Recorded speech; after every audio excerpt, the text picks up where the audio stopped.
बहुत महरूमी के बाद, नाउमीदी के बाद, सेंट्रल कुरम मुकम्मल ऑपरेशन की वजह से 2009 के बाद जितने भी ऑपरेशन हो मुकम्मल डैमेज पड़ा है। कोई पूछने के लिए आता नहीं है। हमारे घर वो इजार पड़े हैं, हमारे बच्चों के लिए स्कूल नहीं है, हमारे बच्चों के लिए, हमारी सेहत के लिए अस्पताल हैं, वहाँ से ज़िंदगी की बुनियादी ज़रूरत कुछ भी नहीं। तो इस वजह से हम इधर आए हैं।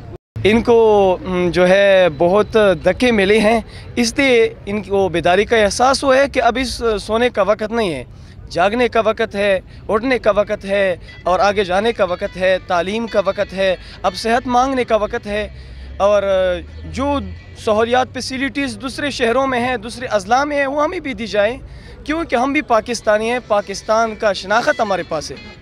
ये 100% में 5% जो है वो कुरम एजेंसी पे शिनाख्ती कार्ड जारी किया हुआ है और 95% जो है वो ज़िला हंगू से हम मिले हुए हैं, तो उन पर वो जारी किए हैं। उसका वजह क्या है सर? वजह ये है कि सदर कुरम एजेंसी हमारा नादर ऑफिस वहाँ पर है, तो वहाँ जाने के लिए 3-4 घंटे लगना पड़ते हैं।